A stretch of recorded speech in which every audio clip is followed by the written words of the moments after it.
Kapag may usok, may sunog. Itong nakikita natin ngayon, usok yan. Usok ng dayaan.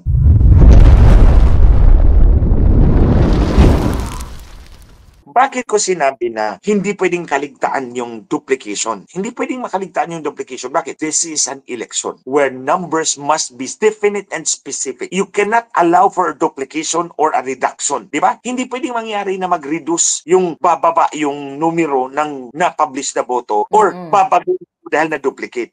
That is a no-no. That is unacceptable because we are talking of confidence in the results of the elections. Confidence yan. Trust of the people yan eh. Tapos ngayon pakikita mo, nagdoble yung boto. Sino ba maniniwala sa election system mo? Both Smartmatic and Miro in this case now. So hindi ako naniniwala na nakaligtaan to. This is purposely done. Kasi walang kumpanya in his right mind will sell an automated election system na may possibility na magdoble yung resulta. May possibility na mabawasan yung boto na na-publish na. Di ba? Wala. Nobody. No self-respecting company will ever allow their system to be prostituted like that. Unless the purpose is to cheat. Sabi ko, nanaginip ako talaga na may COMELEC na nagsabi nga sa akin na itong daw si Attorney Vic ay binawasan ng 5 million. Since we're talking about 5 million, ay yung panaginip ko na inutusan, nabawasan si Attorney Vic Rodriguez ng 5 million, pwede ko bang sabihin with your explanation na maaring totoo yung panaginip ko dito sa duplication of votes? What is your thought about it? Normally, hindi naman ako naniniwala sa panaginip. It's a product of our mind. Pero there is one panaginip na I make an exception. Pero merong isang panaginip na pinapaniwalaan ko dahil alam kong totoo. Kapag nanaginip ka na binawasan ka ng boto ng COMELEC, totoo yan. Oh, totoo yan. Especially given the circumstances na ang pinag-usapan natin ay si Attorney Vic Rodriguez. Attorney Vic Rodriguez. So, nakalab ni Lisa Tanas.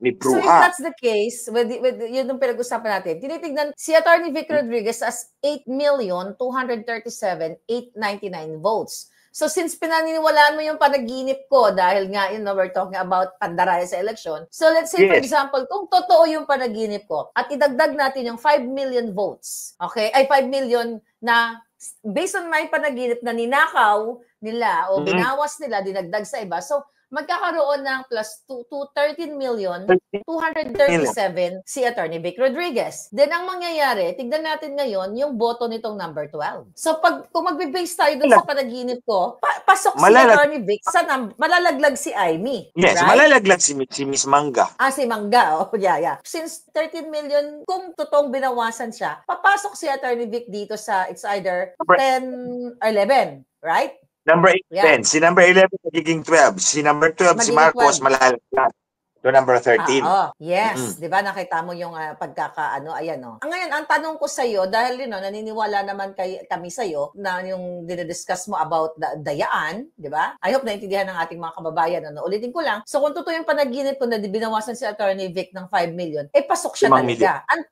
And plus the fact, Attorney Glenn, ito pa. I don't know kung nakita mo yung nag-release sila brother ng result. Nakikita mo yung kay Attorney Vic, yung mukha niya. Yung mukha niya nakalagay doon, nakita mo? Si Kiko nakalagay, pero si pangalan ni Attorney Vic. It's real, ha? It's not edited. Pag pinagdugtong-dugtong mo yung ganong circumstances, ano yung pwede mong ma-share sa amin? Mga kababayan, where there is smoke, there is fire. Kapag may usok, may sunog. Itong nakikita natin ngayon, usok yan. Usok ng dayaan. Minamaniobra na nila yung eleksyon. In fact, dito sa local sa Butuan, itong Butuan talaga. Natandaan mo yung test ballot number 9 at test ballot number 10. Mininsun mo yan kagabi. Yes. Test ballot number 9, test ballot number 10 sa Butuan City yan. Bago pa ang iralan, ang pakalat ng kabilang grupo ay 15-0 ang kalalabasan ng eleksyon. 15-0. Kagabi. Nag-text yung isang pastor sa akin, yung kaibigan ko. Sabi niya, Attorney, totoo talaga ang hula ni 15-0. 0 kami lahat, bukya kami lahat. Sila lang na lahat nanalo. Yung grupo ni Morton. Ching yung Plaza? Number 9 at number 10. Oo. So, naubos ang lahat ng kandidato ni Ching Plaza. From mayor all the way down to councilor. Walang nanalo. Mga kababayan, hindi ako naniniwala. this would be the fourth election na 15-0 palagi sa Butuan. 15-0 talaga, as in? Walang 15-0 nakapasok? for the fourth election. Ito yung pinost nito ni Pambansang Dalaga. Ito, hindi po edited ito yan sa Nightline News. So kung makikita ninyo, ito number 5, di ba? Ito number 5 si Kiko Pangilinan, pero ang mukha naman ni Attorney Vic nakalagay. Tapos dito number 2, Attorney Vic Rodriguez, tapos si Bam. So, anyway, ang mahirap kasi dito, brother, alam naman natin, naniniwala naman talaga tayo na may dayaan tuwing halalan. And plus doon sa mga in-expose mo, sa challenge mo dito kay Lisa Marcos na inakusahan mo siya na nangdaya siya noong 2022 ni isang kaso ayaw kang filean. Even the COMELEC, di ba? Takot sila sa'yo. Malinaw na takot sila dahil may hawak ang ebidensya. I know how expensive it is na mag-file ng protest. I don't think na Attorney Vic will file an electoral protest with regards, kunyari, na totoo yung panaginip mo na talagang binawasan siya ng 5 million votes. So anong pwede niyang gawin para at least man lang mabigyan ng justice yung mga nabumoto sa kanya? Kasi hindi perfect yung election eh. Talagang may mga nangyari. I don't think Attorney Vic Rodriguez or other candidates will file an electoral protest knowing na napaka-expensive nitong electoral protest na ito. Ano yung pwedeng gawin itong mga kandidato na sa tingin nila ay dinaya yung kanilang boto? Mga kababayan, alam nyo, kung alam nyo lang yung gastusin pagdating sa electoral protest. No? In the case of senators, meron naman tayong precedent. That's the case of Coco Pimentel. Tumakbo si Coco noong 2007, the last manual elections. Like me, last manual elections. Tapos, nagprotesta siya. 2011, around August yata yun, na-unseated si Zubiri at siya ang pumalit. So, meron siyang around almost 2 years na natira. So, remember, 6 years yung term. 2/3 na ang nawala. 4 years na ang nawala, mahigit. Natira sa kanya less than 2 years. And we don't know how much he spent, pero malaki-laki yun. Millions gastusin mo. Electoral protest din ito ha. We're talking electoral protest ni Coco kaya laban ni Zubiri. The only legal way to challenge the result of the election is the protest, di ba? Wala na kasi tayong pre-proclamation controversies unlike before. Sa manual elections, bago maproklama, questionin mo lahat yung manner of composition of the board, yung conducting of the votes. So, pre-proclamation controversies yan. Kaya matagal yung proclamation dati kasi nga lahat ng magic na gagawin ng abogado. So, wala na yan ngayon. The only avenue there, kung ito meron tayong ito, nakita natin yung ebidensya ng dayaan or telltale signs ng pagdaya. Kaya nga, kampante ang COMELEC at ang election provider nila na dayain yung natin dahil wala ng avenue to legally open the ballots except through an expensive election protest. And then, sino naman ang magdidesisyon? Well, for cities and provinces, ang may jurisdiction, ang COMELEC. Eh di wala talaga papanalunin. Kung magpoprotesta po kayo sa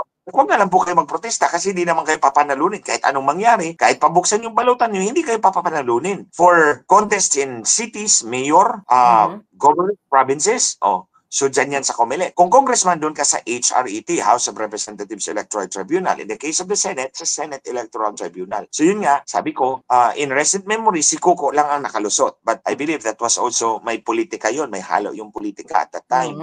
Ngayon, we cannot anymore, in other words, yung electoral protest is not a viable option for the candidates and for the people. Kasi it's expensive, it's time-consuming, and wala kang kasiguruhan na mananalo ka. Kasi nga, kontrolado ng sindikato yung buong dayaan, yung buong ecosystem ng dayaan. Kaya malakas ang loob nila talaga mandaya pala talaga. Malakas ang loob. Kaya nga malakas ang loob, mga kababayan, and the more that we fail to stop them, the more they become emboldened, and the more they cheat us with impunity. Kasi alam nilang wala tayong kapatid.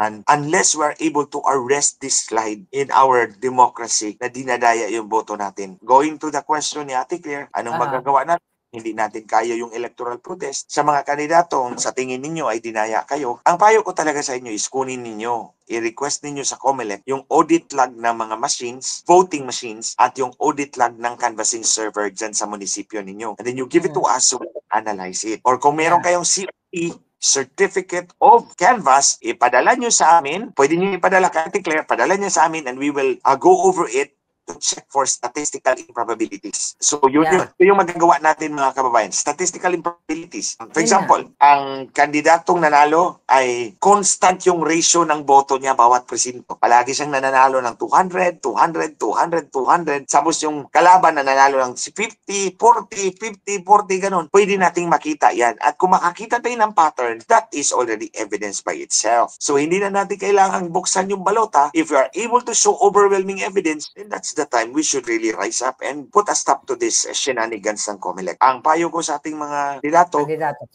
una, you can provide us the certificate of canvass. Yung kompleto ha. Certificate of canvass. You are entitled to that after proclamation. In fact, itong sa Lapu-Lapu, tinexan ko na yung election officer eh. Hindi na ako sinagot. Naproklama na yung kanilang kandidato kaninang alas 4 yata ng umaga. And the certificate of canvass should be available by now. Tinexan ko sa Atty. Lamban, nasaan na yung certificate of canvass. Eh hanggang ngayon, hindi pa ako sinasagot. Baka mag-file na lang tayo ng complaint kung ganyan. Mga kababayan, sa mga kandidato natin, humingi kayo ng copy ninyo ng certificates of canvass. Nandoon, ito yung summary ng resulta ng bawat presinto sa ating munisipyo. Padala nyo kay Ate Claire and then I'll find a way to get it from her. We will analyze it. Other one is, mag-request kayo ng audit log ng mga makina sa presinto. Doon ninyo makikita namatay yung makina. O namatay yung makina or nag-jam yung makina, ilang papel ang nag-jam, o ganito, ganyan. Makikita nyo yan dyan if you know how to read it. And then yung audit log din ng server sa munisipyo, yung laptop doon na nagka-canvas.